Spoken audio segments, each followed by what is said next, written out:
The Luftwaffe had a great thing which it did not even know it had. It could have run the entire Luftwaffe off the gases exuded by its prison camps after eating its bread. The air, maybe I better explain. We had 15 of us incarcerated in about a 25-foot square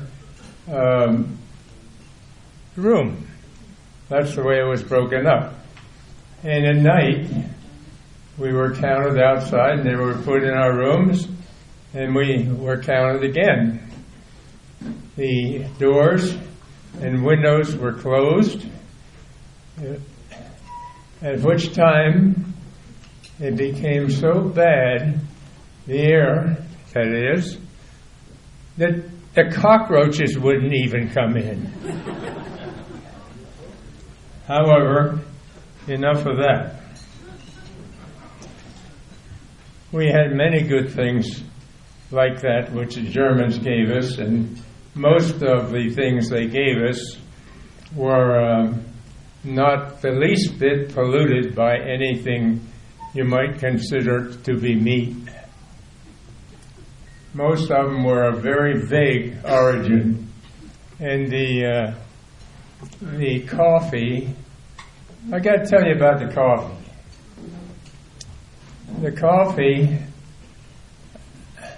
I can't tell you what it was made of.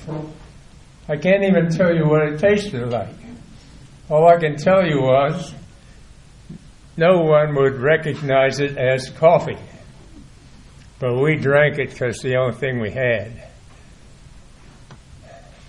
Now, the only thing that really kept us alive, believe it or not, and to illustrate this, in my 11 months in prison camp, I was not with Jenny Craig, but I lost 67 pounds. So that gives you an idea of how well we were fit. And that is even with receiving what the Germans gave us of the Red Cross parcels. For those of you who do not know, a Red Cross parcel is a parcel made up of the nutrients required for one man for 1 week subsistence.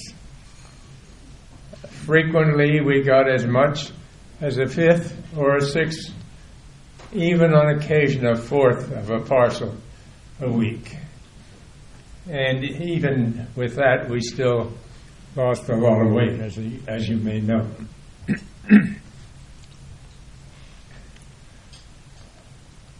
Now I get off the food end of this and get into some... I like to talk about the funny things that happen.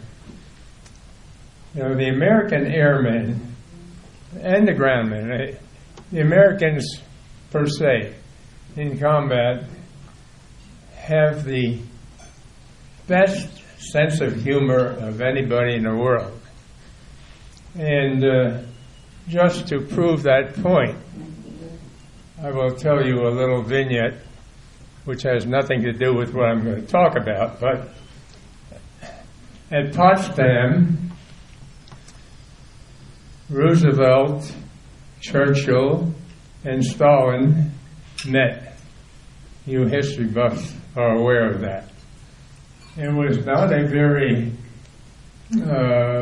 up-to-date community, and so for those three heads of state, they built a separate outhouse just for the three of them.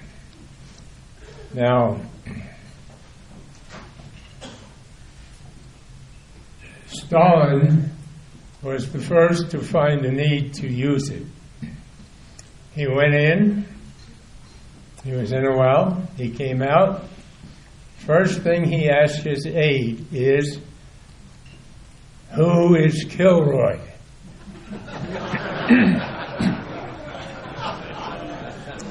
This supposedly happened. That's the kind of funny things that people do. I want to tell you a little incident that happened with me. You can say, I guess, that you go stir crazy after a while. You do crazy things.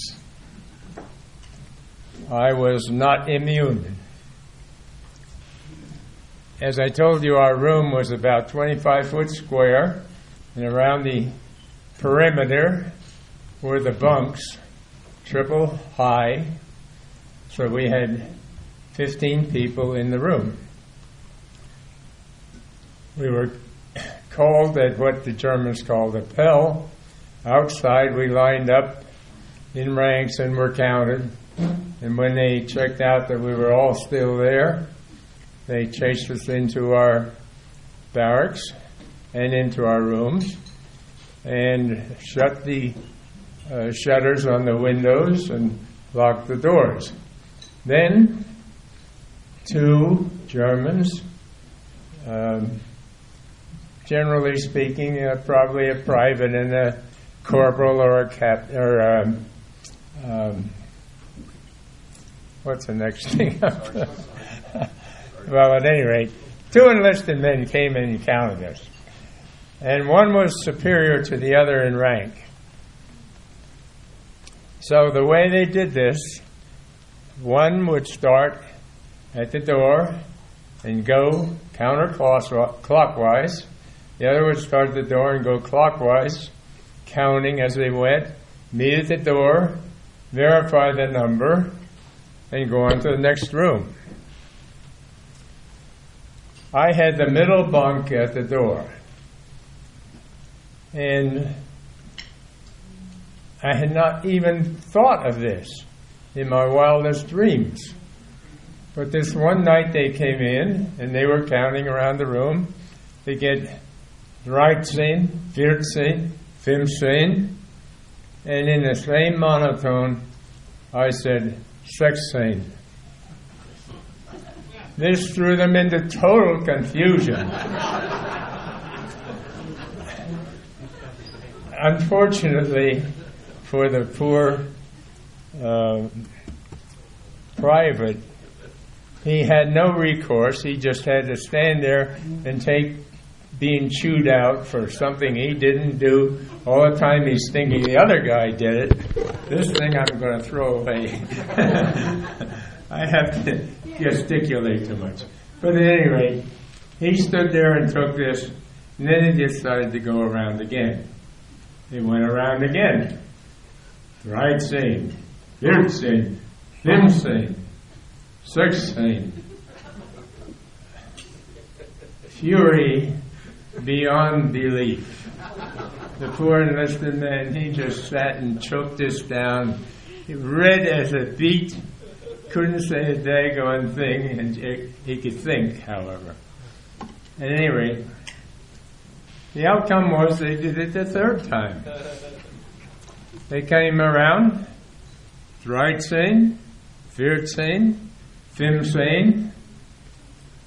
Now, I may have been out of my mind, but I'm not stupid. I did not say 16. I didn't need cooler time. So then you heard the most awful bawling out a person ever in his life received for that poor little private. And he's standing there at attention. He's red as a beet. And finally he gives in completely. He says, "Yeah, 15." He agreed. That is the kind of thing the Germans did, which I thought was humorous. I doubt very much that they did. Another thing that happened in prison camp was in the winter when the Battle of the Bulge was going on,